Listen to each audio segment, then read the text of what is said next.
Previously on the Grown Up Geek episode 4. Is it weird that I just got uncomfortable hearing Jared use the word panties? Like, that alone, it didn't matter whose they were or why we were talking about them. He just said panties, and I was like... I don't know what it is. Women's underwear. That is a word that I hate. Well, actually, it creeps me out. Panties. No, it's a molester word, Jared. That's a molester word. What do you call your underwear? Hey. Well, not that that's not a molester question, but never mind. I'm not asking Justin's wife what she calls her underwear. We're moving on. Ladies, write us. What do you call women's underwear? Please don't. Please don't. We're not trying to be that kind of website. Jason wants to know what you call your underwear. Hey, to the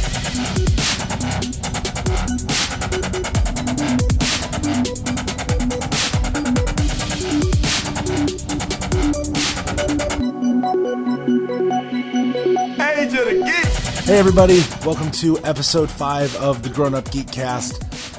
This week we do have a substitute. We have Devin, who you might remember from our first episode, the E3 podcast, back to join us as Teresa is out this week, not feeling well. But despite that, the conversation remains the same. We still talk about things going on in the news and in general geekery, so it's still destined to be a good time. I'm sure you're going to enjoy it. Just so you know, before we get started, the much talked about book club podcast has begun.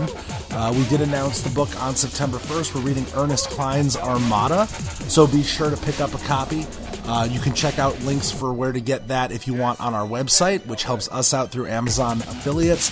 Of course, you can also go to your local library to get one of those. And be sure to get us your questions, comments, so on and so forth. But that's all I got, so here's this week's podcast. Baby! Oh!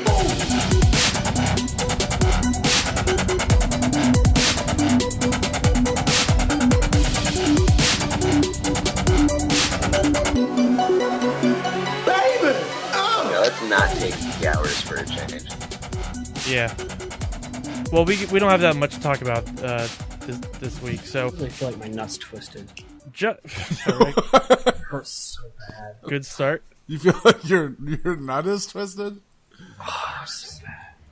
Well, you can tell Teresa's not with us this week. Yeah, right? Devin basically sounds like Teresa, so that sounds like something Teresa would say. Yeah. Actually, that's why she's not here, because her nut is twisted. That's not even funny to joke about, man. My nephew's not got twisted overnight one time, and he had to go to the hospital. Yeah, I know. I know someone who that happened to. They had to have surgery. It was a big deal. He died. Yeah. No, it's actually incredibly painful, apparently. I can only imagine. It's probably really There's bad. a Venture Brothers episode about it. How do some people enjoy that, though? Like on the internet, and I see those videos. All right, we're starting the podcast. Jason's joining us this week from an Antarctic base. Thanks for calling in. We're doing some important research up here. We're kicking this thing off. Justin, why don't you tell me about this NFL thing? I'll be honest, I didn't read it that much. I read some of it, but I kind of lost interest because, football and all that. Explain to me why the NFL is so much like the pro wrestling guys. I didn't read it all that much. I read it. Jason actually... I read the court opinion because I figured I would change things up and try to know what I was talking about. Yeah, no, Jason went all in. I'm all about that. Yeah. He read everything there was to read on this particular case. No, the thing that caught my eye with this is just for those of you out there who follow sports, the whole Deflategate thing from last season with Tom Brady being accused of being involved in the staff deflating footballs that were used during the game to give him a better grip on the football, and that supposedly being the cause of what led to them completely trampling their opponents in the game in question. And he didn't go that far. I think they're just talking about that they cheated. Doesn't matter whether the cheating made them win. Well, no, but I mean, I'm just saying that was, they cheated, and they also happened to, they didn't just win. They just destroyed them. But, so as a punishment, Roger Goodell, who's the commissioner of the NFL, based on the investigation and some other shady stuff, like Tom Brady destroying a cell phone right before the NFL was going to investigate the contents of the phone as part of the investigation. They were just like, okay, you're suspended for the first 4 games of the 2015-2016 season. And so apparently this went to court because Brady's lawyers are saying that, Goodell didn't have the authority and that Brady wasn't properly informed, that even if he had been involved in this, if it was true, that this was the punishment that would be suffered. And so the judge was like, yeah, you know what? That makes sense. I'm summing this up. Jason can talk about it a little bit more in depth, but basically it was just like, yeah, that makes sense. I feel like you're making a lot of assumptions, sir. About what? About you being more in depth about it? Yeah, man, you're covering it pretty well. I mean, I'll do what I can. And just basically they were like, yeah, that makes sense. So we're going to overturn this decision, and you can go back to playing, as soon as the preseason starts. And it's just frustrating because, all of the evidence, as far as I see it, points to Brady being involved in this. Now, granted, he didn't deflate the footballs himself, but it certainly seems as though he was definitely part of the decision-making process, and was okay with it and was aware of it when it happened. And then he destroyed the cell phone, which was super suspicious. And the reason that he did it, he said, was that whenever he's done with a cell phone, that's what he does. He destroys it. Because he doesn't just want to throw it away because he's worried somebody will get their hands on it or something. So he just paparazzi. I would dig through his trash. Yeah, and if I had his kind of money, I would destroy cell phones. Absolutely. But and so it just frustrates me because it just makes it feel like this was a legitimate punishment. I've seen guys get punished for less in the NFL, and this was not even that big of a punishment. It was. Whoa, who did less and got punished that severely? The guys who beat their wives? Yeah, exactly. Well, no. What I'm saying is these punishments, but that's the thing. Some of those punishments have been overturned as well, and it's just. So let me talk to you about what the opinion said, because I think you're getting. What I was going to say was it lessens the legitimacy of the NFL, and it makes it feel a lot like it's turning into the WWE, is what I had told Jared, and that's what he was talking about when he brought it up, is that if we're not going to take these punishments seriously, if you can cheat and get away with it, then why are we even bothering making these games actual games? Why doesn't the commissioner just say, okay, in this game, the Cleveland Browns are going to win against the Steelers, and then you just go and do it and make sure that's the outcome, and it just becomes another entertainment sport as opposed to an actual sport? So let me talk to you why, after reading the judge's opinion in the the whatever, so eloquent. God, well done, Jason Paris. I really think that what is turning the NFL into the WWE is really more the commissioner trying to play Vince McMahon than anything else. So the basis of the all right. So they do this big investigation into the balls being deflated, and they have this law firm do an investigation, and they hire scientists and they hire statisticians. And they basically determined that these footballs,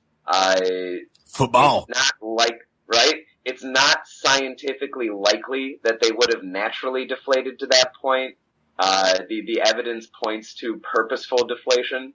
And beyond that, they found that it was, more likely than not that Tom Brady was generally aware of the deflating of the footballs. That is Football. Right. Yeah, thank you. That is what the report finds. So then, Roger Goodell, the commissioner, they have a big hearing, and he decides he's going to be the arbitrator at this hearing, despite the fact that he picked the investigators. The investigators are also going to be representing the NFL at this hearing. So, Brady's lawyers argue that he's going to look bad if it turns out their investigation was wrong. So he has a vested interest in finding for them. And above and beyond the recommendation of the investigator, Goodell decides that the evidence shows that Brady not only was generally aware of what happened, but orchestrated it, commanded it, whatever you want to say. How do they know that? Right, the report specifically says there's no direct evidence of this. On top of that, Tom Brady complains that he wasn't allowed to look at any of the notes that were used in the investigation, and he wasn't allowed to talk to or call at the hearing one of the chief investigators, one of the two people who was in charge of the investigation. And this is all a really long and boring way of saying the process by which he was, adjudicated 4-game suspension was not really super fair. And then on top of that, and that's kind of what bugs me, because if he did do this, who is he to say what's fair? Yeah, but I mean, you also say if he did do this, like you don't know for sure. Yeah, I'm pretty sure though. Well, hold on. There's a little bit more. The end part is just that in the player's manual, the punishment prescribed for equipment violations is a $5,000 fine. So a 4-game suspension is a lot more than that. Additionally, they had some evidence that in the 40-year history of the NFL, or whatever it was they said, nobody had ever been suspended for obstructing an investigation. So in both of those ways, there is no way that Tom Brady had any notice, according to the judge, that he could be suspended for deflating footballs. Football. Therefore, fair punishment. So I don't know. I mean, I all of that sounds pretty reasonable to me. But So you agree with the judge? He of course writes the opinion in a way that makes you want to agree with him. But it all made sense to me. At the end of the day, Tom Brady is a public figure and whatnot, but playing football is a job, so if he's going to be fired or suspended or anything like that, it makes sense to me that the decision-making process would have to be fair. That's a good end. That end argument was the most compelling. I don't know. I would want it to be a fair process if I got fired for something, Yeah, sure. But the other two things that stood out for me in this were that there was a former baseball commissioner that was also a judge named Judge Kennesaw Mountain Landis. What the heck? That's a sweet name. That's an awesome name. And I think that my next child is going to be named that. Just putting that's that out just his there. first name? Yes, that's just his first name. And also, I don't know if you guys saw it, but the sketch artist from the hearing from the court case, is apparently getting panned all over the internet because she doesn't, or I think it was a she, doesn't know how to draw very well. Because if you look at if you guys look up the sketch, oh, I gotta see that from the court, it just apparently they're just it looks nothing like Tom Brady, and everyone just got really pissed off. And here's the other thing, a lot of the people in there don't really look like very well drawn people. It just looks good. That looks like some anime nightmare. Yeah. That's terrible. You gotta look it up to really see it. But also you have to look it up because you're not gonna see it on the podcast. But also it begs the question, why are we in the world where we have, instant photographic technology, why are we using sketch artists in court anymore? To what end? What does that do? Why does that person still have a job? Federal courts are really picky about courts in general are really picky about when they let in cameras because, I don't know, they don't want people taking pictures of the just judges. Let in one camera. Hits on them or something. So what, you'd rather have a poorly drawn judge with a hit on him? What is the point of this sketching anyway? I know historically the reason, but in modern times, it makes no sense. I guess so that way you can get a picture and give it to the press to use from inside the courtroom. It just has to be hand drawn. I just not only do I like the terrible Tom Brady, but the guy in the foreground, the very frontmost guy with this unnaturally long arm. Do you see him reaching for whatever that is? It's Slender Man. It looks like Barack Obama. Yeah, it's just. And then there's an angry Asian guy there in the back. Does have a long arm. Yeah. I just opened it up. That's something else. Real quick, It looks Devin like linked in Brady- the chat. Go on. He linked in the chat that you can buy this this drawing as a skirt or a pair of pants now. Someone's selling This that. courtroom sketch of Tom Brady will haunt your dreams, Fusion declared. Tom Brady's face melted at the Deflategate hearing, according to this courtroom sketch, SB Nation surmised. It looks like Brady's face was put in one of those machines that crushes cars, USA Today said. Sketch by New York artist Jane Rosenberg. Well, good job. Do you guys remember, and I'm sorry, I'm just looking at all the other times that they've used this. Somebody put it in E.T., his face in the E.T. basket. And I don't know if you guys heard about that woman in, I think it was Italy, that tried to restore the fresco of Jesus. Oh my gosh. Yeah. That is one of my favorites. Somebody took the face of that and put it on Tom Brady in this picture. Oh, that's fantastic. They also put him on the cover of The Hunchback of Notre Dame, The Scream. Yeah, there's a lot of memes out there. Yeah. Check it out. But anyway, you should, it's Like internet memes is definitely by audio. The next hour, we're going to describe all our favorite memes. But yeah, so that's basically it. I just felt like as somebody who believes that Tom Brady was clearly involved and should have been punished. Yeah, it should be in accordance with the rules, but I mean, how clear is it if they can't find any evidence except that he probably knew about it? Okay, but then why did he destroy the cell phone? Yeah, my question is, did he? Is there a record of him destroying a cell phone? Before this? Oh no, not. I don't think there's anything. Like, does this really actually happen before, or is he just like saying that? I don't think there's any evidence. Like, they don't know whether or not he's done it before. He just said. That's very sketchy. Yeah, I always destroy my cell phones when I'm done with them. That's weird. I don't know, and rich people do things differently from the rest of us. Every time I hang up a phone call, I just piss on my phone and buy a new one. You just spike it on the ground and say Tom Brady.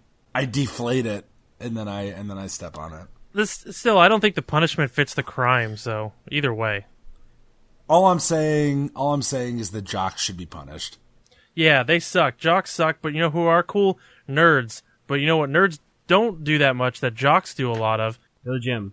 So there's this gym starting out in Hollywood. Where's that? I forget. Somewhere in Hollywood.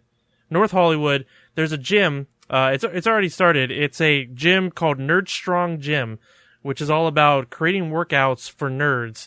Trying to get nerds in the gym and do like workouts that are centered around like sci-fi and fantasy and superhero mythology stuff.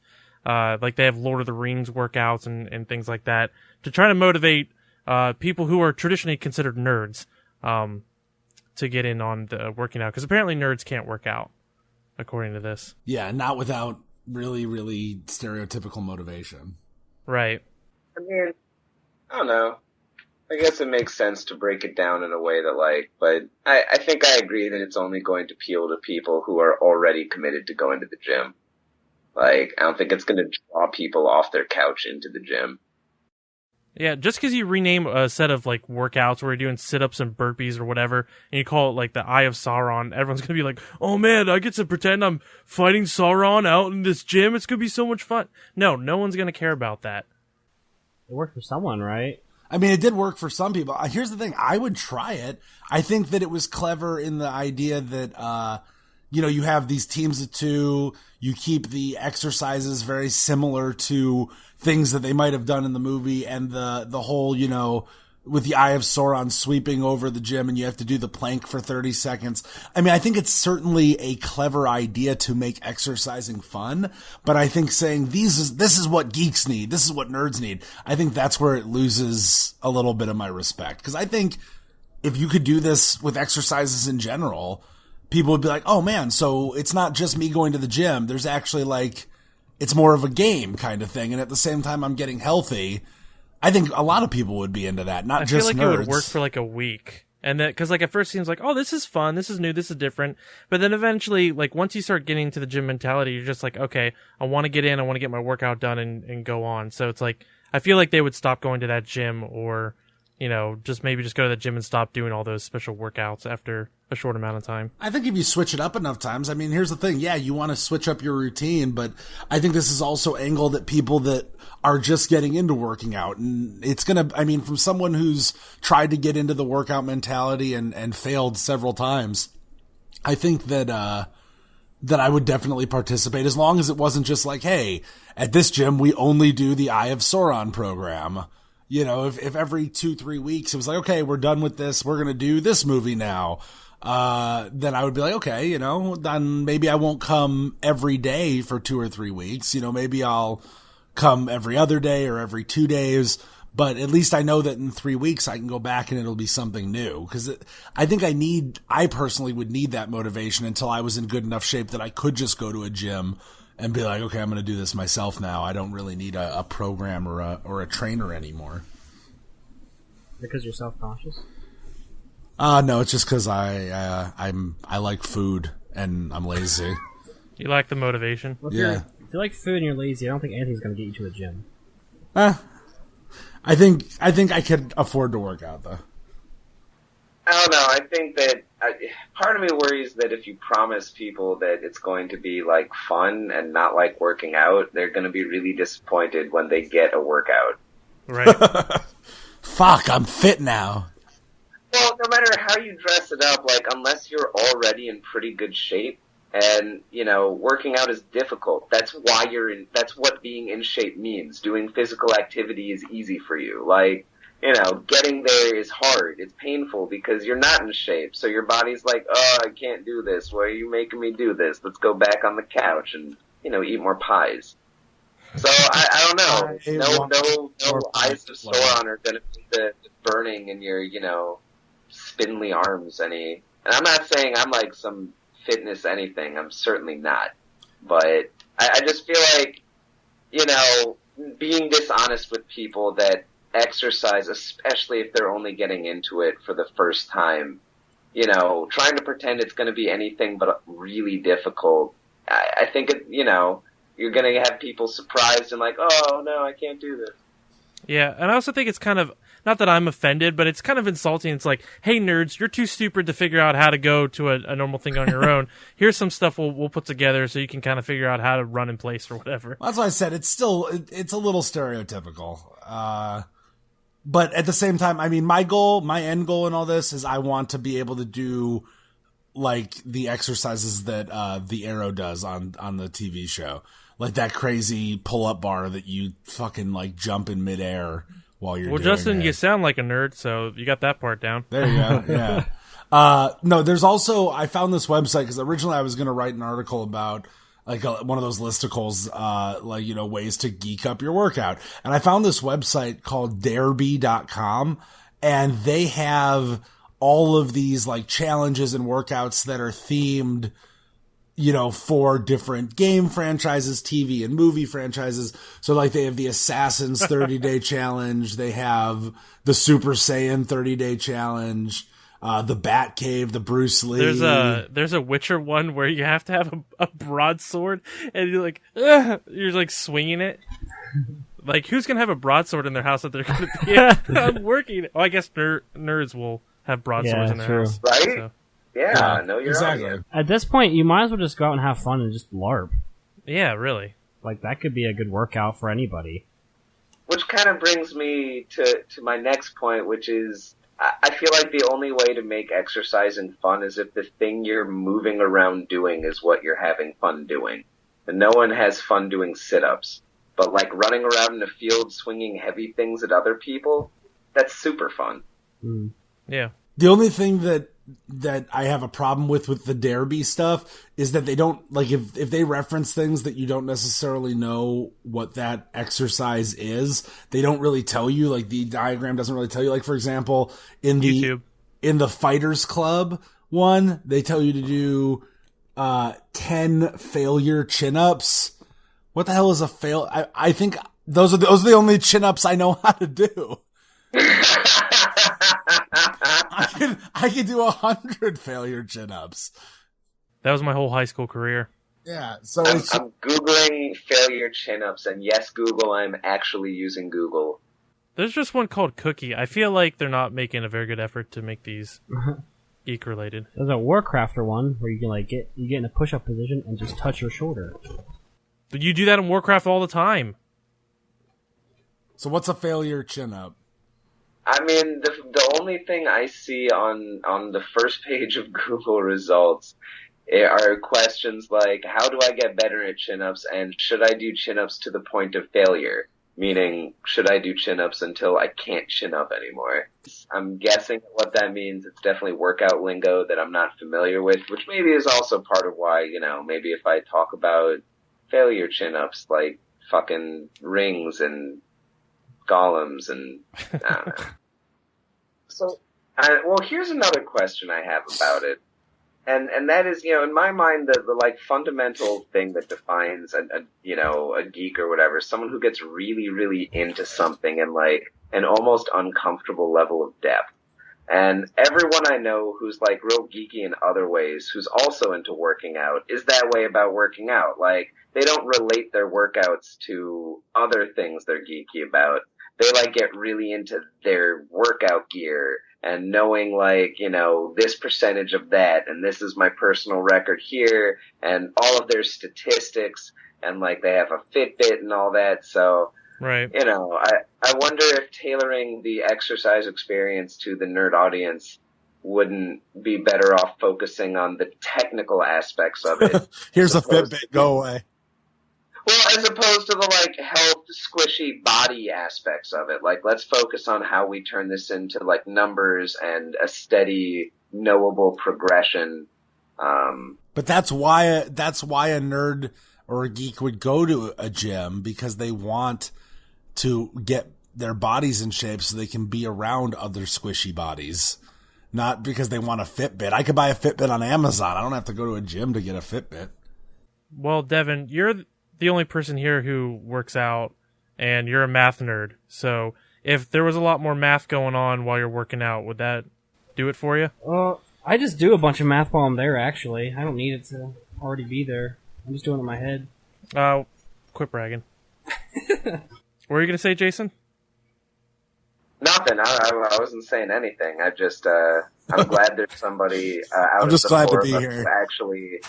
I am. Oh, no, I'm just glad there's somebody out. I am. Oh, man. Wait, so Devin, do you know what a failure chin-up is? Yeah, just until you can't do it anymore. Oh, God, the Googles. There you go. Yeah.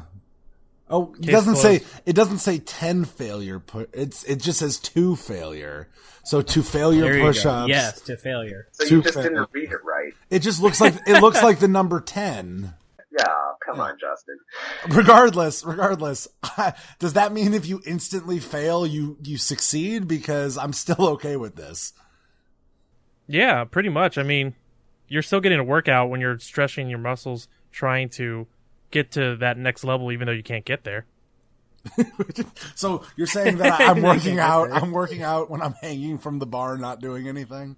Yeah, when you're lifting or something like that, the first few reps don't do anything. It's when you get to the point where it's hard to actually do the reps, and I should know, I'm a bodybuilder, so it has to be questioned. Unless your first 3 reps are the only ones you can do. I just walk into the gym and I'm like, I'm glad to be here.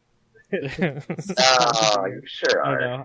I feel like a lot of people, if they're a nerd and they're into playing games, and they don't already go to the gym, and they love food, I don't really think they are interested in going to the gym at all. I'll tell you. I joined one of those Anytime Fitness gyms where you can go 24/7, and then you can always get in, but there's not always a staff member there, but you have access. And I think I had a 2-year membership, and I might have gone 6 or 7 times. And I think that it's because of the way that the gym works. You can go anytime. So I should go to the gym, but I can go anytime. So I don't have to go today. So you chose not to go ever. Yeah. I got 2 years to go still. Yeah, I can go anytime. Teresa and I were at this Irish festival, and they had this thing set up where you could go and see all these other dogs from Ireland. It was just all the dogs that are in Ireland, and the Irish wolfhound was there, and they were talking about it's the biggest dog in the world. If you've never seen one, you should look it up. But one of the things about them, the facts was that they they don't have to run, so you can get one and not have a big backyard or a lot of land for them to run. They like to run, but they don't have to run. And I decided that is something that the Irish Wolfhound and I have in common, in that we both like to run. I don't need to run, but the idea of running entertains me. I don't need. What kind of dog doesn't like to run and doesn't need to run? Because I'm that dog. Because I am that whatever dog that is.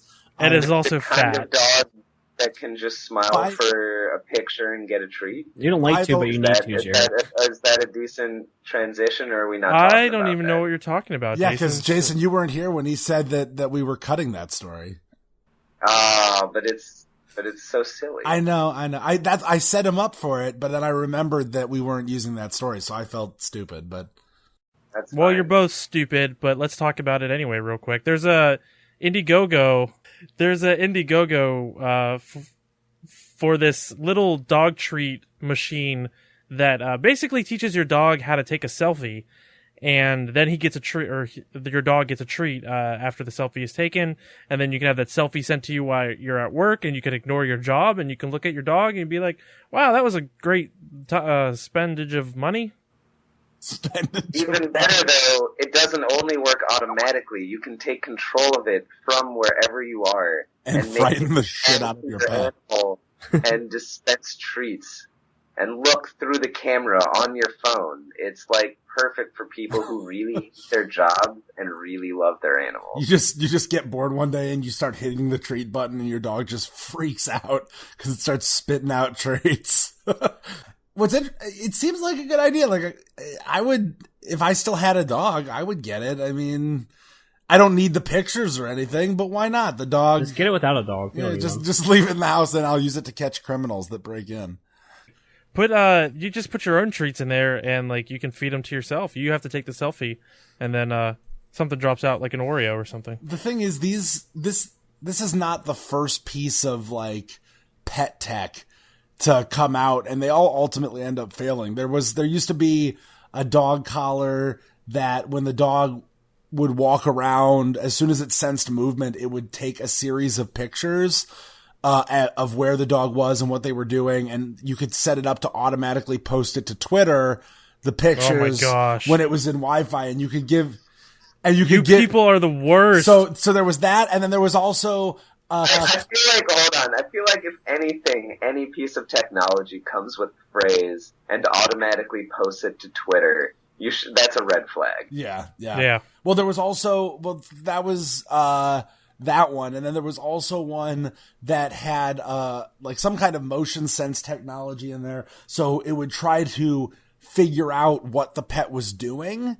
And instead of just taking a picture, it would like send you a text message that was like, "Hey, I'm shitting in the yard." You know, it would not, it obviously wasn't that vulgar, but the point was that it would tell you what your pet was doing based on the motion it was reading from the pet. It would tell you what the pet was doing in a text or a tweet as if the pet was sending it themselves. And neither of those were ever very popular. So I can't imagine. This seems like a good idea, and they try to market it with the whole, if your pet has separation anxiety, so what? I can make it become dependent. That's the thing. Well, okay, so I disagree in that I think it seems pretty stupid. And here's so I wanted to talk about it in part because I actually took the time to watch the entire Indiegogo video, and therefore you must listen to my opinion about it. Fair enough. But you inflicted it upon me. But here's my question. Much like, the critical question I had for Amazon is how do you get paid? My question for this is how do they prevent your dog from just realizing every time I stand in front of it takes a picture of me and gives me a treat. So I'm just going to stand here for the first 5 minutes of every day and just eat all of the treats. There might be like a setting for like a timer, like they can only get one per every 2 hours or something like that. Yeah, that would be imagine. Hard to do. Yeah, they'd be stupid not to do that. Yeah, stupid, Jason. Yeah, Jason, dumb idea. You're stupid. Oh no, I worry, but maybe it is a stupid I worry. I mean, is there a huge market for people who are really interested in their dogs like that? Oh my gosh. Yes, they're the worst. Have you ever looked at Facebook? I want the exact opposite of this product. I want something that my dog can walk by and see see me at work, and when I'm bored, he can step on the button and I get a treat. That's what I want. Oh, that would be pretty great. My dog gets to see me, so no separation anxiety, and I don't only get a treat, I get a random treat based on my dog's will, and that is the ultimate in random treats, so you never will expect it. Can I ask another quick question about the pet bot? No. And that question, well, too bad, I'm gonna anyways. And that question is this: when you push the button on the smartphone app, it plays a pre-recorded thing of you calling the dog.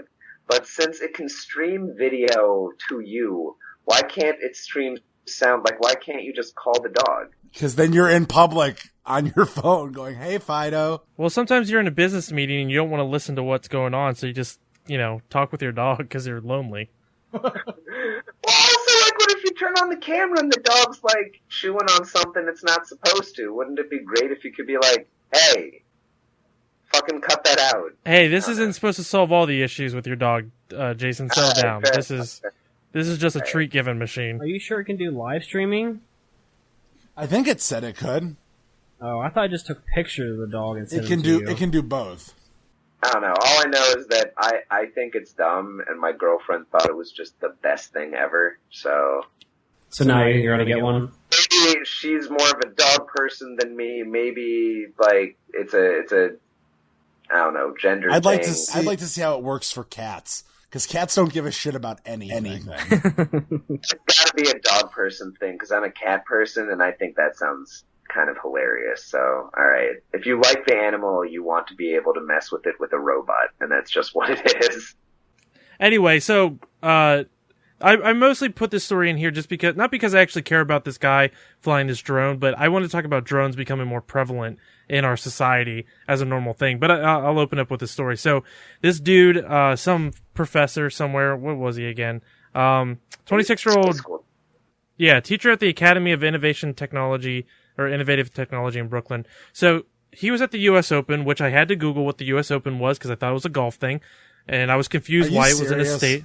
Yes, I was confused. It's a football. What is thing. it? Can you go over that? No, U.S. Open's tennis. U.S. Open's tennis. And so he was at this tennis match, and he was being an idiot and flying a drone around the stadium. He wasn't at the match. He was trying to get better seats from whatever. Outside of it. But either way, he was flying a drone in the stadium, and it fell because it only has like a 20-minute lifespan or whatever for that particular drone before it needs to be recharged. But anyway, it fell down and it landed in the stadium next to one of the contestants, or whatever you say. Contestants? The Price is Right? One of the enemies. One of the athletes. One of the players? A workout story. We're moving to a sports story. Like, Jared Like a is just football not... story. I'm confused by all this stuff. You call them players or competitors. You say tomato, I say tomato.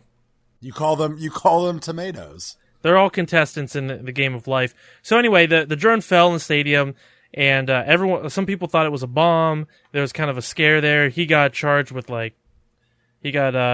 reckless endangerment and operating a drone outside a prescribed area. Again, I brought this up mostly just to talk about how drones are like everywhere, and they're become as cool as I thought they were going to be at one point. They're kind of becoming the worst thing in the world, because recently I also saw a video of a bunch of people at the beach. Like, this was someone on my Facebook timeline, someone I know. They were at the beach, and there were people there just sitting there flying drones around the beach, just looking at other people, or I don't know what they were doing, but they were just sitting there flying drones and like not doing anything. They're just drones everywhere, all along the beach, and it seems like the worst thing ever. Turns out it was just a drone enthusiast conference, and you're a jerk. Well, is that really any different from, like, flying a kite at the beach? Yeah, it's Yeah, you way can see different. it. Jared also hates kites. Yeah, drones can't go as high as kites, but like drones can get up on people's faces. Like, how annoying would it be to be a player down there? Swatting drones away? You're playing there, and then some idiot who doesn't want to pay for seats flies his stupid drone down in there while you're trying to play. And it's just, I don't know. Well, that I understand. That definitely is not the right place or time for a drone. That I get. At the beach, though, I mean, what I'm saying is at the beach, it would bother me, I guess, if the drones kept getting in, like, they were flying around and they were in my face, or, it was some kind of big distraction. But if people are just flying them around because they like them, that doesn't bother me. It's fine if you're off by yourself, but if you're flying it over people, flying it through their yards, flying it, that's an invasion. That's an invasion of privacy. Yeah, there's only one thing that I want to see from drones as a technology, and that's sort of that Amazon delivery / maybe pizza. I want to see delivery services use drones, like pizza and Amazon. If they can do that, then I feel like drones have reached their pinnacle outside of military application. Oh, my couch should be delivered to me. Oh no, that's way better than I don't know. Blowing things up is, I guess, technologically cool and all, but I think delivery is going to be more important to the. That's what I'm saying. If they can do that, they will have reached their purpose outside of military application. Yeah, if you can guarantee like a 4-hour window of getting your package delivered, that would be insane. Yeah. I order my package. I don't have to wait. I don't have to track it. Your package will be delivered by drone. If it's on a drone, it can just meet you wherever you are. Yeah, and some idiot will try to kidnap the Amazon drone, so they'll have to have some kind of defense thing. Guns, building guns on there. Oh my god! Just shoot kid drones. Well, speaking of guns on drones, I forget what. There's a Mega Man movie coming. Oh, sorry, I thought this was a transition. No, it's not a transition. It's talking more about the prevalence of drones. Real quick though, if this thing only had 20 minutes of battery power, what is he doing trying to watch a whole tennis match with it? Yeah, really. Anyways, those are always 20. But. I should look it up so I actually know, but in some state, they passed a law that allows the police to use drones, except number one, they need a warrant if they're going to use the drone to do surveillance of an area by drone. And number two, the drones are not allowed to have deadly weapons, but the law enforcement agencies in the state are interpreting that to mean that they are allowed to have non-deadly weapons. The guy who wrote the bill was actually on NPR tasers?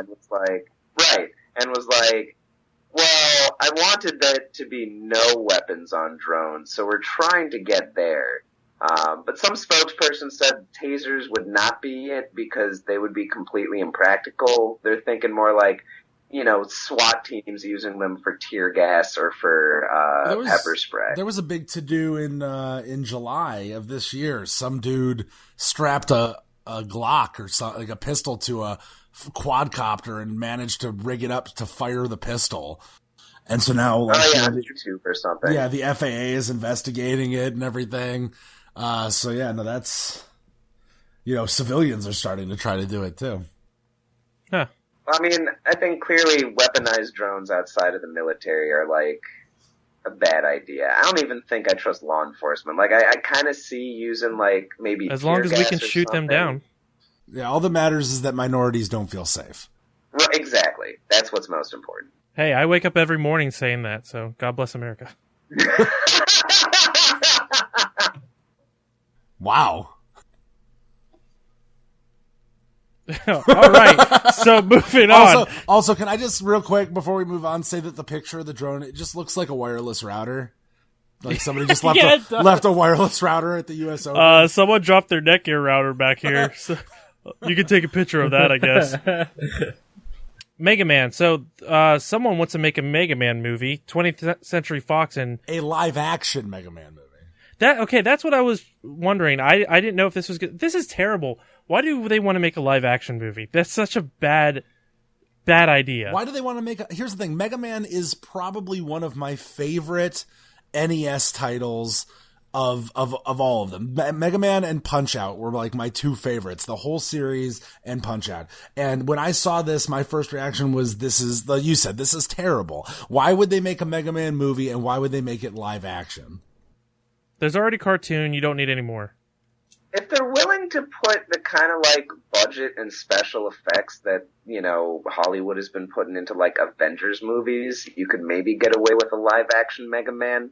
Because Mega Man is a battle robot with lasers. Mega Man is is a You know, battle super robot child, though. Mega Man looks like a dork. He's got like this huge helmet on. He's wearing like these tights. He looks ridiculous. Like there's no way you can not make him. There's no way you can make him live action and it looks not look ridiculous. Because Teresa and I were talking about this, and you know how in which fighting game was it? Was it the newest Street Fighter? Not the one that's coming out, but the one before it that had bad box art Mega Man as a character.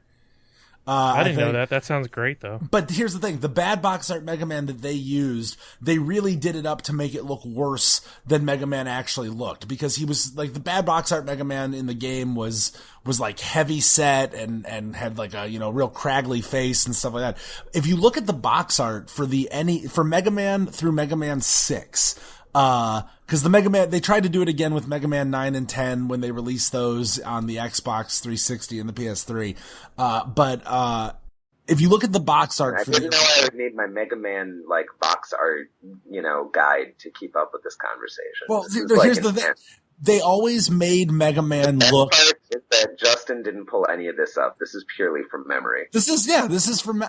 It's not everyone's memory. I'm not making fun of you. I'm saying this is But the thing is, they always made Mega Man. They always drew the box art to look like Mega Man was a real person, and it always looked ridiculous. Like he was always super thin and in some kind of weird, like, lungy exercise pose meets a plie kind of thing. And it was always super weird looking. The costume looked ridiculous. Like, why would anybody wear that? It just looked like a dude in a costume, not like an android. And besides the fact, Mega Man is supposed to be a boy, not a man. He's a kid android that was created to help this Dr. Light, do whatever. Depends where we are on the timeline of Mega Man, though. I'm talking about the original Mega Man games, 20XX, the year 20XX. Okay, settle down. 20XX, damn it. Like, if they make him live action, he's basically going to look like the original Tron movie. Like, how ridiculous they looked in those costumes at this current time. I can't see them making it not look ridiculous. Like, Mega Man is a ridiculous-looking character, and the story is ridiculous, so I don't know. A lot of stuff is a bad idea. They could make a very nice, high-quality CG or even animated cartoon of this, and it would be fantastic. I don't know why they don't go that route. Did any of you guys ever play the Mega Man RPG? It was released for, PS2, and it was this, 80-plus hour JRPG.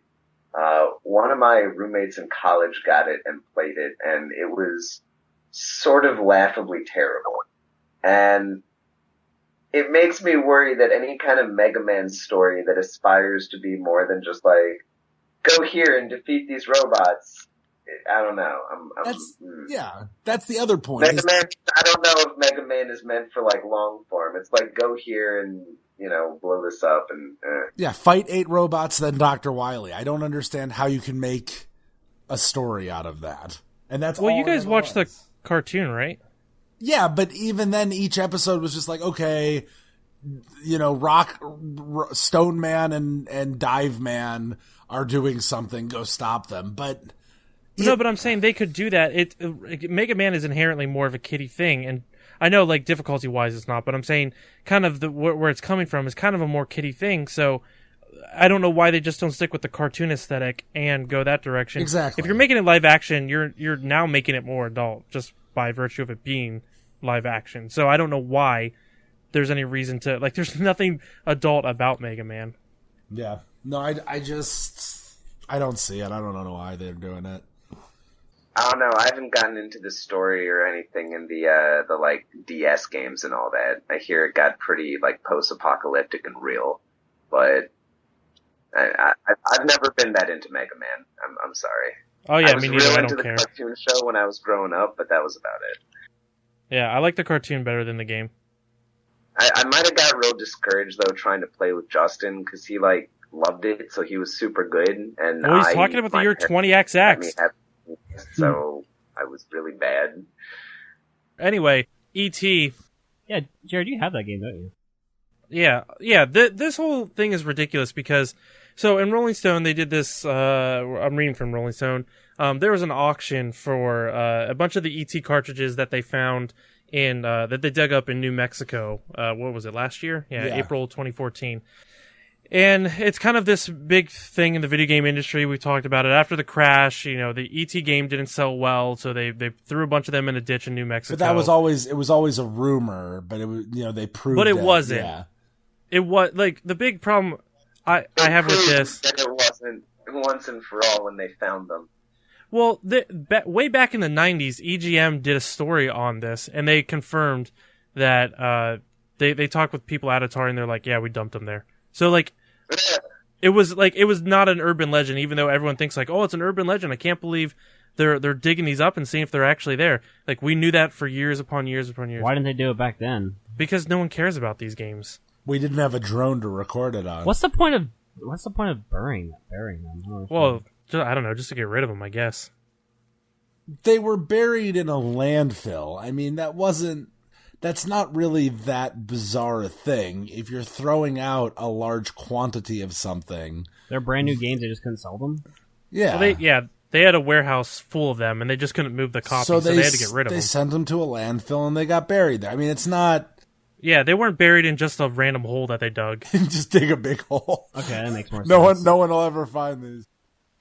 Man, this has been like so disillusioning. So they're now excavating landfills? Well, no, it was specifically for this dumb documentary that some guy did called Atari Game Over, who he didn't take 5 minutes to do any research to find out that we already knew that they were in this landfill anyway. But they made a whole documentary about it. It was a big thing last year.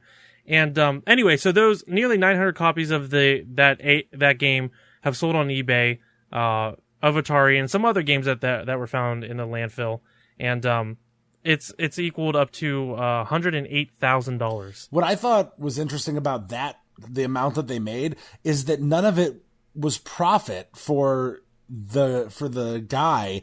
He gave $65,000 to the city and $16,000 to like the county. The Tularosa Basin Historical Society got a little more than $16,000, and all the rest of that money went to shipping fees. So even though it was $108,000 in total, he didn't pocket any of it, and I thought that was kind of interesting. Who, the director of the documentary? The guy who basically owns all of the cartridges now. It says this guy Lewandowski, whoever he is. The head of the lead excavator and operational consultant, Joe Lewandowski, sold them, and he didn't keep any of the money. He went to the city, it went to the historical society, and it went to shipping the copies that were purchased. So at least that's a little altruistic. The most ridiculous thing, though, is like this game is not worth any money. No, it's a terrible game. It's awful. Well, even then, it's not obscure. It's not rare. Like, I have multiple copies of it from different Atari lots that I bought on eBay. My first copy of it I bought was less than $2. Like, this is not a rare game in any way. So how it netted $108,000? It's one of the buried cartridges of ET. It's part of video game history. Oh, I forgot. Darn it. If anyone's interested, I buried my copy of Borderlands 2, and I'm going to dig it up if anybody wants to buy it. Yeah, I have some rare games I can go bury. I just think that the whole thing's ridiculous that it's selling for this amount. And it's not even like it went to anything good. It didn't go to charity or anything. It just, the Historical Society, I guess. That's good. It didn't go to charity or anything, just like the city and the Historical Society. The city's going to waste the money anyway, probably. My favorite quote, though, from the article is there's 297 copies we're still holding in an archive that will sell at a later date when we decide what to do with them. You mean sell them at a later date? Yeah. Or he said, I might sell them if a second movie comes out. So he's waiting for E.T. 2. Maybe he's waiting for it to be popular enough again that there are enough, people out there willing to pay $1,500 for a cartridge. Popular enough, you mean so when we all get Ataris again? Well, I mean, in the common consciousness again. I would have taken some of that money. Well, it's never going to happen. I'm so. going to sell them at a later date when I decide what I'm going to do with them. That's a good We point. should buy some now. They can only increase in value, Justin. No, I'm going to sell them at a later date when I decide what to do with them, Jason.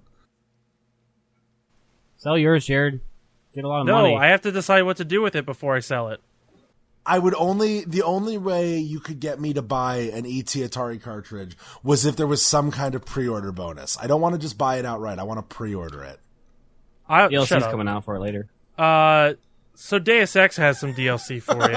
It's not DLC. It's a Brand pre-order. new game, isn't it? It's a brand new game. That's what I thought. Yeah, Deus Ex, the new one coming out next year, Mankind Divided. So they have this new pre-order That's scheme. news right there. There's a new Deus Ex game coming out. Oh, that's fantastic news. I mean, look, Deus Ex is one of my favorite franchises, so it's deplorable that Square Enix would do something like this. That's But, a Scrabble word, right? Yeah, look it up. Use it with words with friends or alphabet or something. You're really upset by this? Yeah. Well, okay. Yes. But Yeah, well, okay. Yeah, well, okay, yes. Maybe I'm not, but no, for sure. I thought if I prefaced that differently, it would make it more impactful. Yeah, well, okay, yes. So Square Enix is doing this thing for Deus Ex Mankind Divided. For players who pre-order the game, you can go to augmentyourpreorder.com, and it has different goals that as people pre-order it, you will get unlock different tiers that will unlock things for the people who have pre-ordered it. So, like, for example, Tier 1 gives pre-order customers a... Huh? How do these tier things work? Is it just based on just the number of people who have pre-ordered? Yeah. Not just that, the number of people who have pre-ordered and then went to this website and registered their pre-order.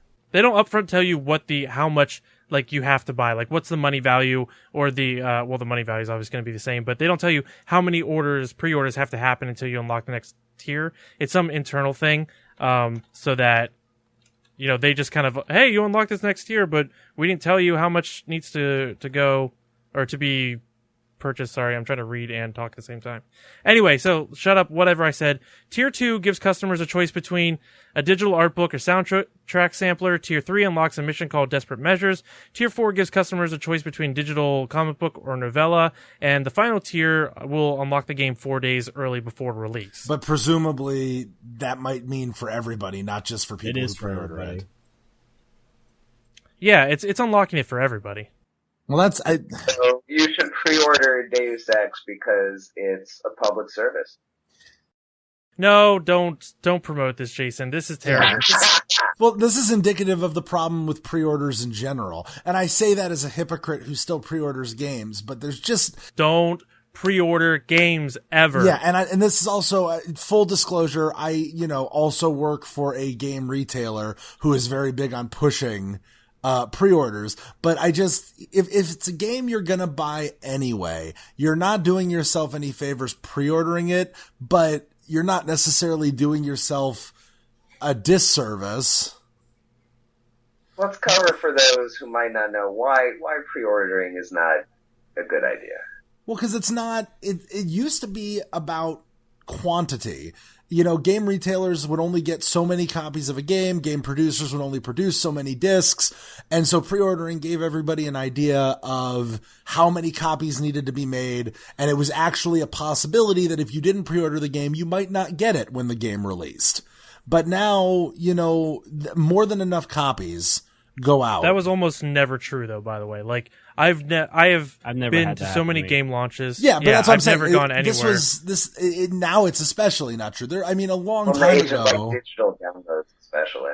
In the age of digital downloads, and nowadays so many copies of these games ship, and what's worse is that when you're pre-ordering these games, basically what you're telling the game or the game producer is no matter what you release, without seeing upfront what it is you're releasing, you've already got somebody who's you might have only put down $5, but I'm willing to give you $5 before I even see what the final product is going to be like. And we have videos and trailers but none of that is the same as the final game and getting your hands on it. And that's how you end up with broken games like the PC version of Arkham Knight.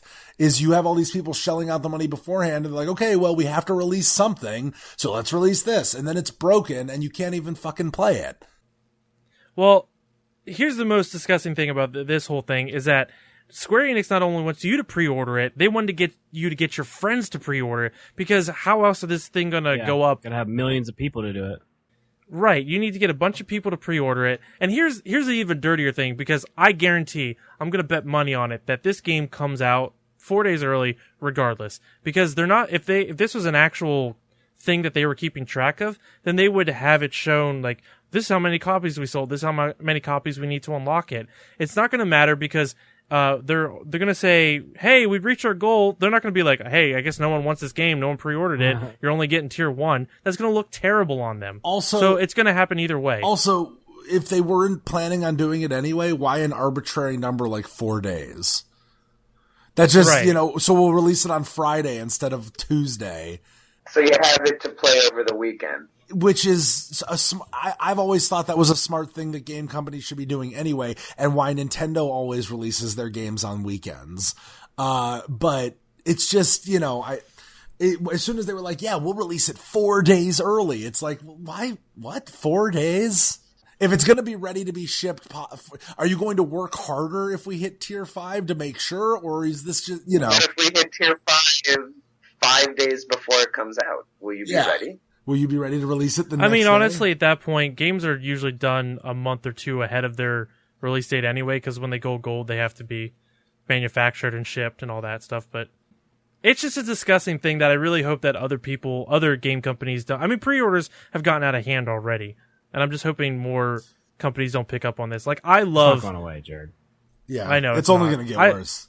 I love Deus Ex. I'm not going to pre-order it. I don't care about the collector's edition or anything like that. Oh yeah, but that's I'm the gonna other get thing. It day one. You can just drop $150 and you get all of it anyway. So does that mean if I buy the collector's edition and you guys don't hit tier 5, I still get my copy 4 days early?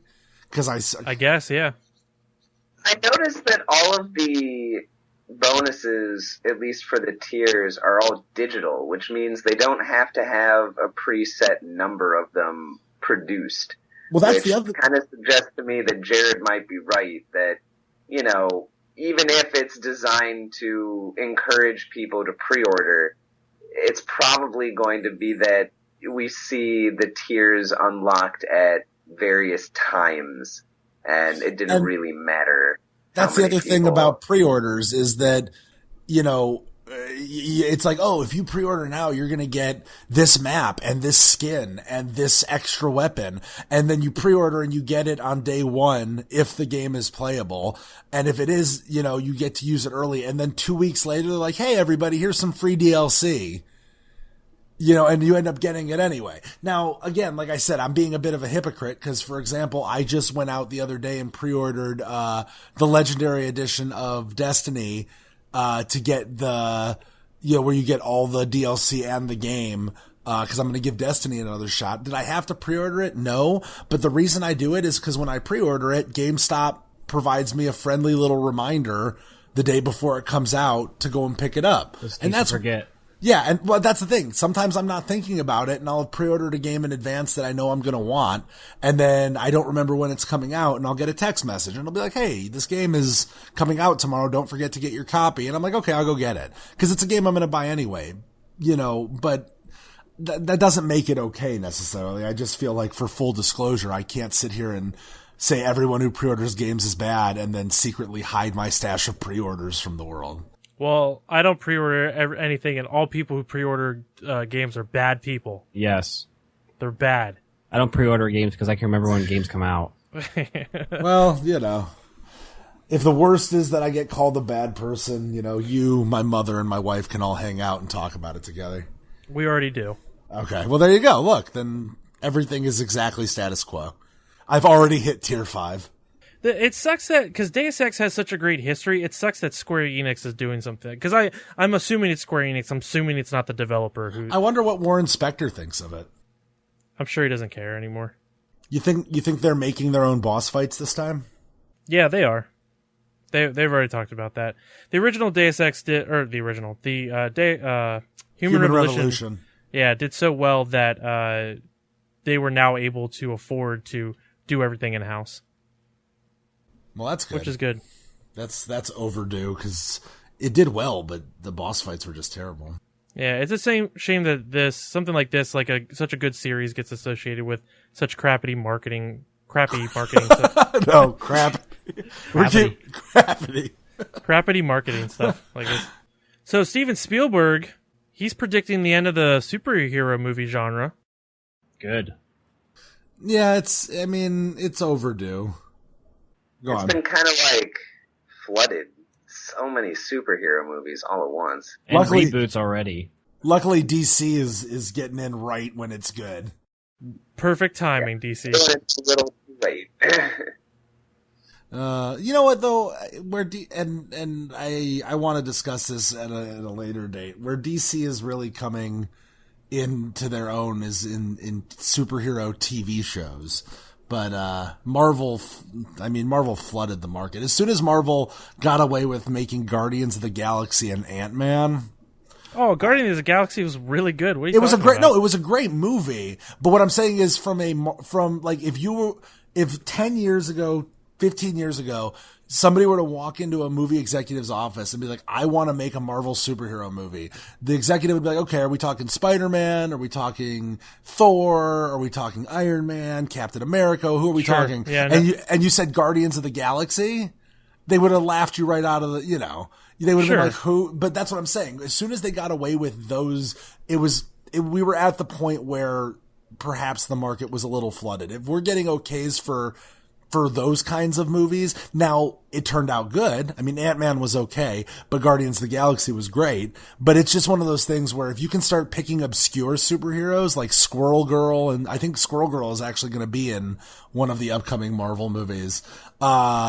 She's not getting her own movie, but she's going to be in. When you can start picking and choosing these obscure heroes and making movies, perhaps we've gotten to a point where we've become a little too comfortable in the genre and it's time to do something different. I don't know, but have we? Like, have the numbers slowed down? No. I mean, I don't check Ant-Man was slow. It was Marvel's first, it wasn't a flop, but for Marvel, statistically, as far as money is concerned, it was a bit of a flop.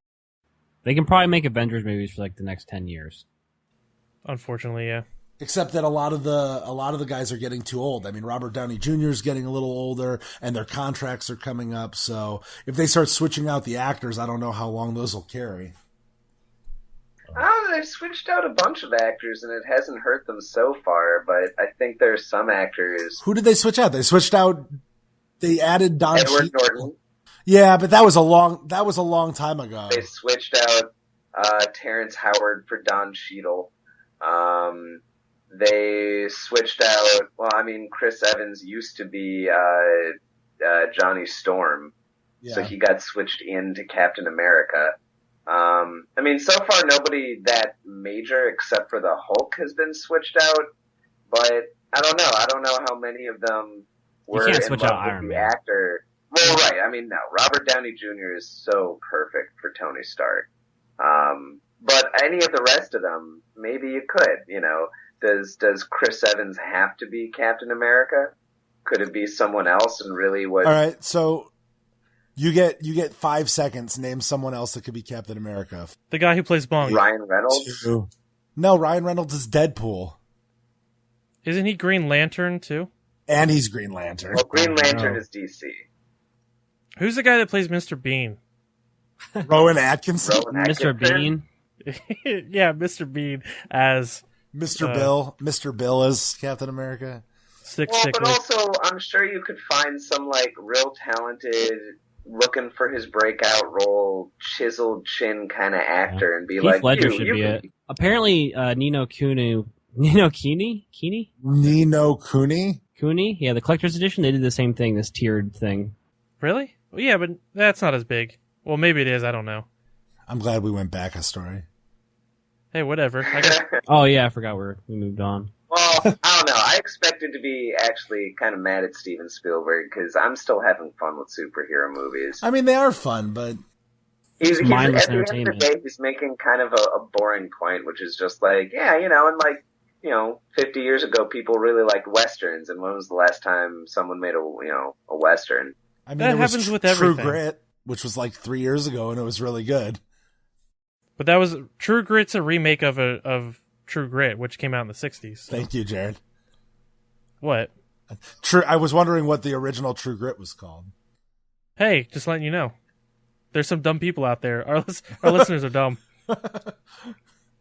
But like stuff like this happens all the time. Like movies and video games and everything, they go through these periods where something's really big, everyone loves it. It's like, yeah, like Jason said, it's kind of a pointless thing to bring up. It's like, yeah, of course they're gonna die out. It's not like movie or superhero movies are gonna last forever. It's not like we found the golden something. Golden ticket. Yeah. Ooh. How about this? How about zombie movies and games? When is that going to die off? I think it already has to some extent. I agree. Speaking of which, I just noticed on the Xbox store they are now selling Zombie, ZOMBI, which is Zombie U without the Wii U functionality. And it's supposed to be pretty good, actually. It is. I played it on PC. It's actually very good. I mean, I didn't play with the Wii U, so I don't know how much that adds to it. Well, I did, and it's great. I did too. It's alright, but I think it's a lot of fun on PC. I think I interrupted Devin. Devin, go. What did I say? Perfect transition to the end where anybody can talk about whatever they want. So, anything cool go on this week? You play anything, watch anything, read anything that you want to talk about? The new Arrow Season 4 trailer came out, and it looks pretty cool. All right, next. Yeah. If you like Arrow. I like Arrow, so... And I'm gonna start watching Gotham this week. Gotham is supposed to be pretty good, too. I don't know. I haven't gotten into Gotham, but everybody says it's awesome. I don't know. Just like everybody said Doctor Who was awesome. Doctor Who is awesome. Doctor Who Series 9 starts pretty soon. What else do you like, Justin? Just so I have a good base of what you're interested in. Just so I know what to hate. So, I don't want to make it sound like I play a bunch of mobile games, because I don't want to sound like one of those people. But, You're becoming one now. Do you know how many people you're offending in the series of this podcast? Everyone. I hope I offend everyone. I want to be the most hated person on this podcast. No, for whatever reason, there's just been a lot of good mobile games that have been coming out, mostly because mobile games have sucked for so long. It seems like they actually got a hang of it. So Lara Croft Go came out recently. Did any of you guys play Hitman Go? I'm playing Hitman Go right now, and I'm enjoying it. Yeah, Hitman Go is fantastic. Awesome. And so is Lara Croft Go. It's kind of in the same vein as Hitman Go, except Hitman Go is more of a like a board game, puzzle game, but in like a stealth puzzle game, board game thing. In Lara Croft Go, it's similar to that, but you're not. It's very puzzle heavy. It's very puzzle heavy, but you're not moving in the same fashion. It's not like a board game, it's not like a board game, I guess. But you're still moving in the same way that you're on a grid, a set of lines, and you have to move, one space at a time. It's a lot of fun. So if you like Hitman Go, you'd probably like Lara Croft Go. Slightly different, but also the same at the same time. It looks fun, and it's got nothing but good reviews. I never played Hitman Go, but I don't know, you say stealth board game, and I just imagine, like, a chessboard in a dark room, and I'm trying to, sneak up on it. It's sort of... So, Hitman Go is just... It looks like a board game, and you have game pieces, and you play as Agent 47, the piece, and then the other pieces move around as you move, and you have objectives, like you have to kill all the guards, or you kill the guy on the other end of the game board, or you have to sneak by everybody and not get caught in X amount of moves, and you have to strategically move around the board and choose which way to go. Like turn-based strategy.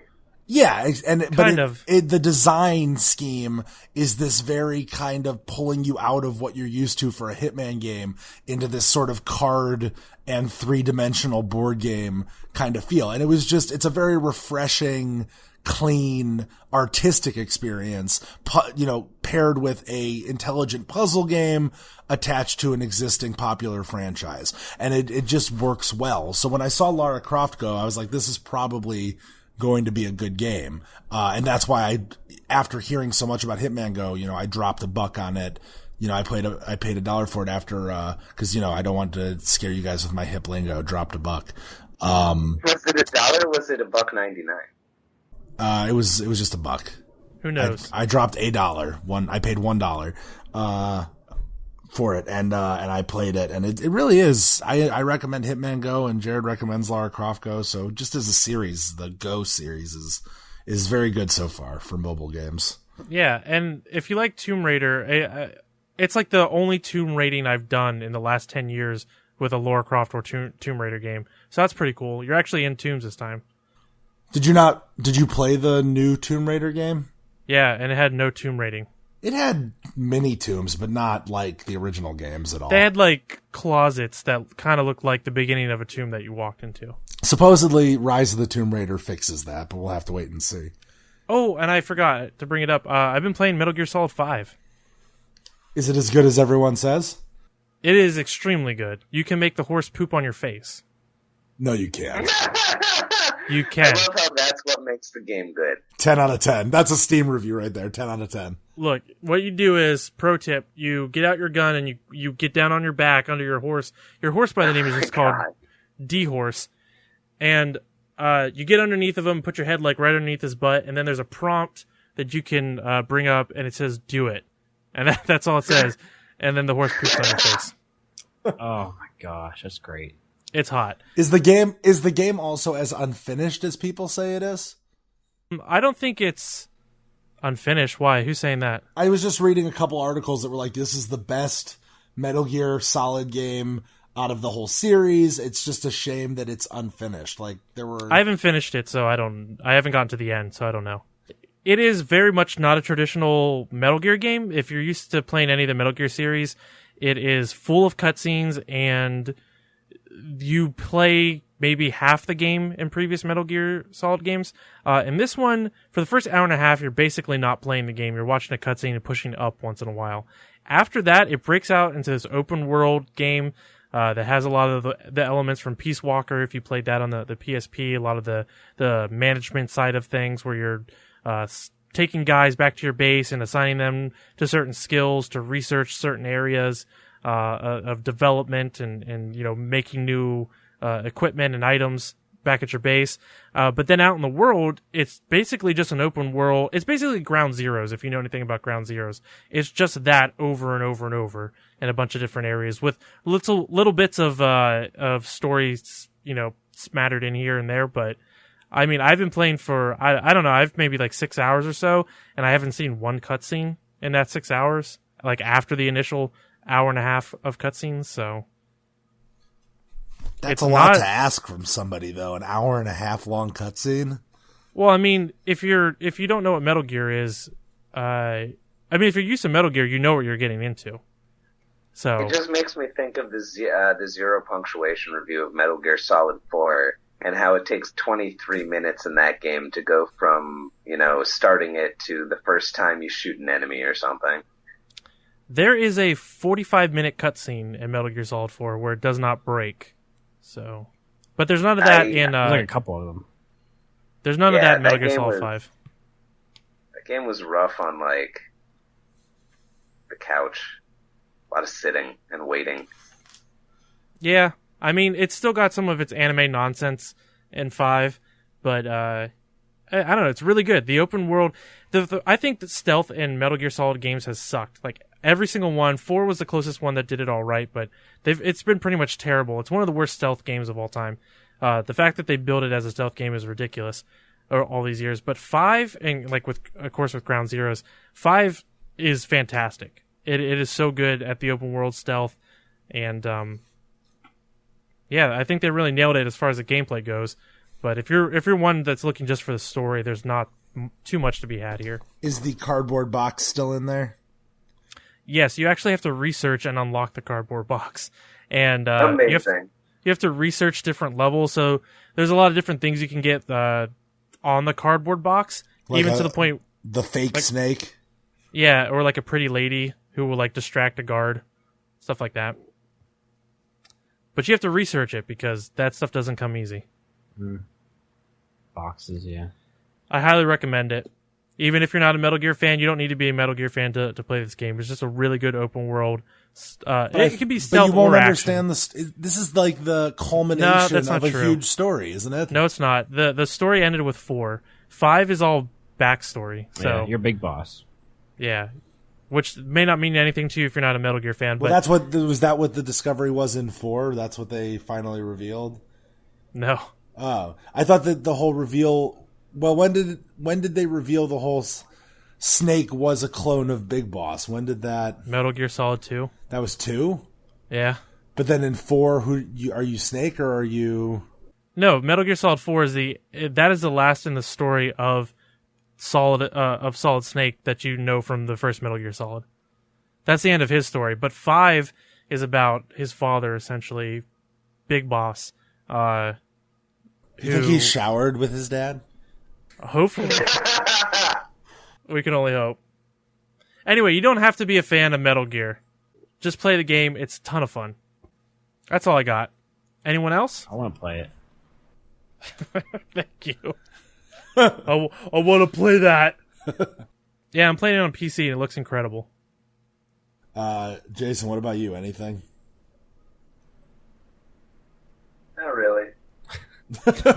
I'm just glad to be here. I am. I've been stupid busy with work the past week or two, so I am just glad to be here. Quit your job. Yeah, work sucks. Make you want to work 40 hours a week or something. Yeah, I don't know. Just this whole house thing, it's working out for me. Living in one and not cold or I guess now hot on the streets. Nah. That's for people with a future. Just research a cardboard box. What about you, Devin? What do you mean? All right, good to go.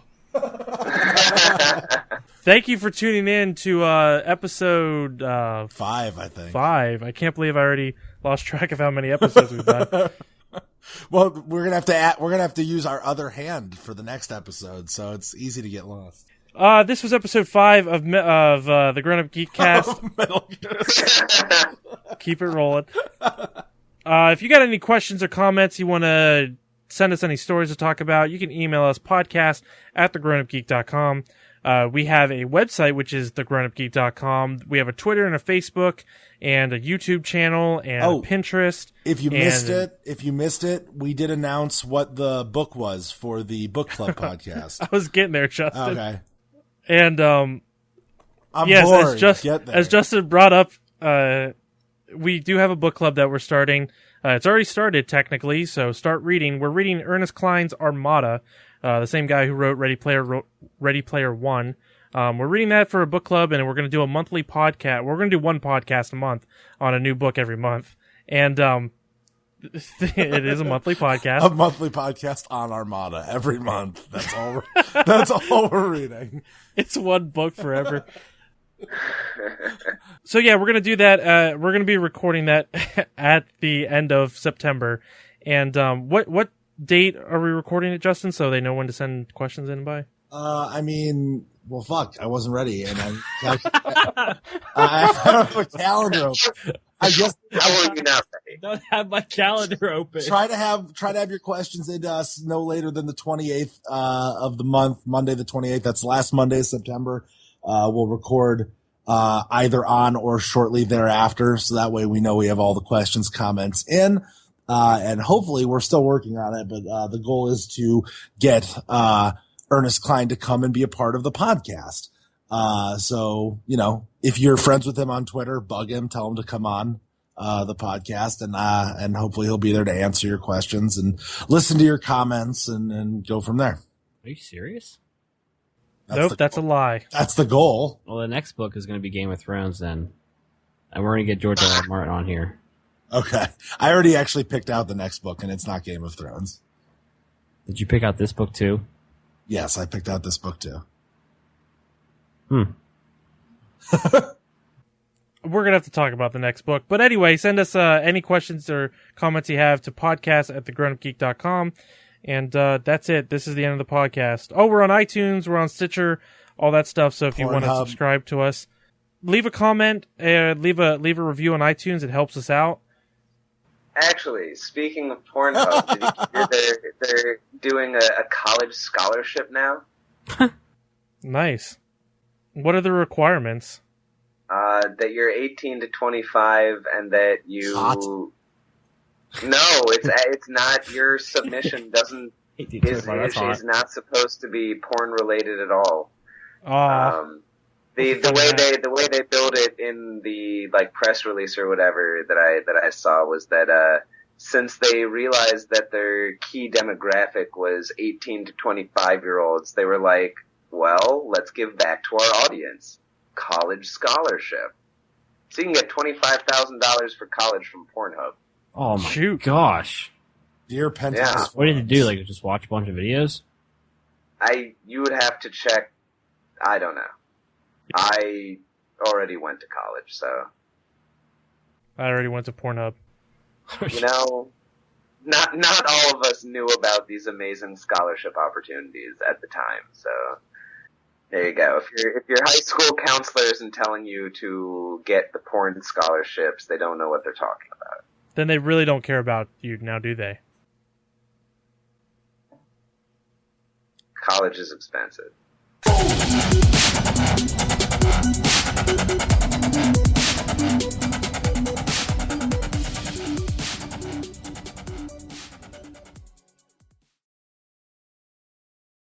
Do you know how many apples grow on trees, son? No, how many? All of them. Yes. Is that from something? Yeah. It's from the game you're playing. It's the biggest meme out there, Jared. Jeez. Oh yeah, some of those screens go really quick, so it's hard to read. What the black kid's name is Lefty. Richard and Lefty, Thomas and Magnum, and Johnny and Robin. Johnny and who? Robin. His name's Robin. That's yeah. There are 873 reviews of this game. We need to have an entire podcast on these reviews right now. All right, spit it. Rescued my dad and he took me out for some quality bonding time. 10 out of 10 would have fixed my daddy issues again. All right, pretty good.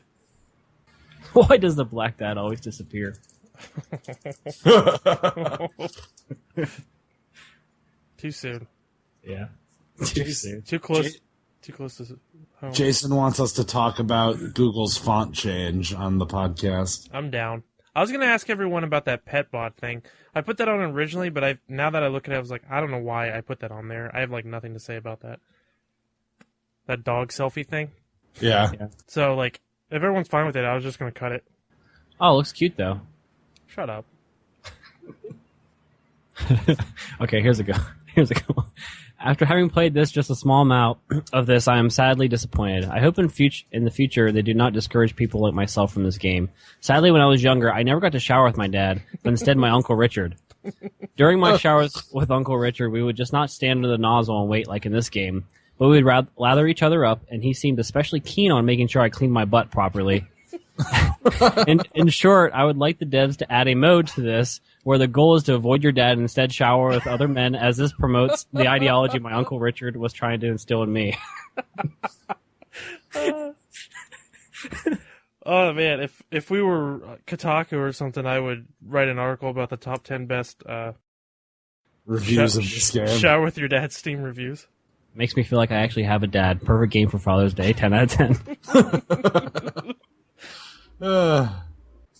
Here's one. Helps fill the void of being adopted by two lesbian moms. That's rough.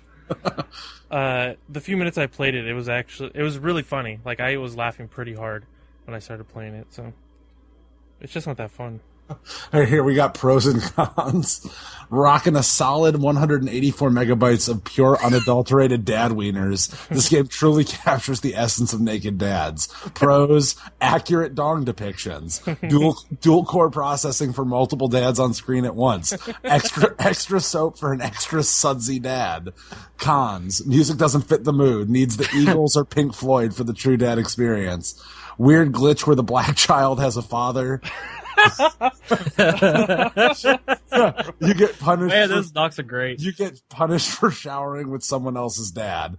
9 out of 10 still scratches that itch only your dad can reach. That's a good ending. This person just said, I had to switch to porn when my mom walked in because it was easier to explain. Here's one, like Skyrim with dads. Indeed. A Hideo Kojima game. Oh my gosh, Hideo Kojima would make the best dad simulator. May or may not be Frog Fractions 2. Nah. Stays true to the book. Stays true to the book. Yeah. Makes me wish I knew my dad. That's terrible. Bought the game, showered with some dads, went home, and then played. All in all, it was pretty good. I don't think I ever showered with my dad. I don't think I did either. I know when I was younger. I know I didn't. I don't know why you guys think you didn't. There's, I don't know. I have a hard parts in time. your life you don't remember. Yeah. Like everything after I was or before I was 15. I can't remember. I did shower with other kids when I was younger, though. I remember that. Yeah. Other dudes. I didn't remember showering. I don't remember showering with you, though, Jared. We were too old, I guess. Yeah, we were too old. Not in my eyes. I mean, I'm still into it if you are. Yeah. We could shower together with our dads. Somebody put 8 hours into this game and says you can easily clock 1,000 hours unknowingly on this amazing game. I doubt it. I couldn't get past 5 minutes. Popular user-defined tags for this product: indie, simulation, action, nudity, story-rich. That's funny. There are 22 achievements.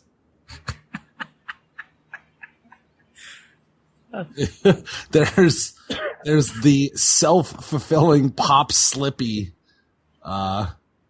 achievement. What? Instead of self-fulfilling prophecy, self-fulfilling pop slippy. Learn what happens when you fail to read a wet floor sign. There's also, with great shower comes great public utility. Frankly, my dear, I don't give a dad. Reservoir dads.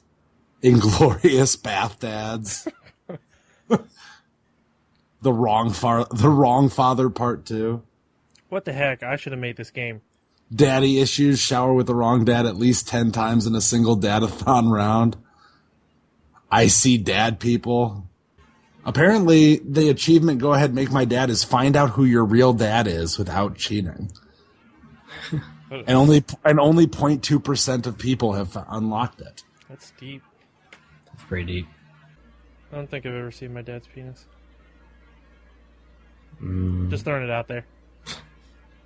Well, if you showered with your dad, you would have.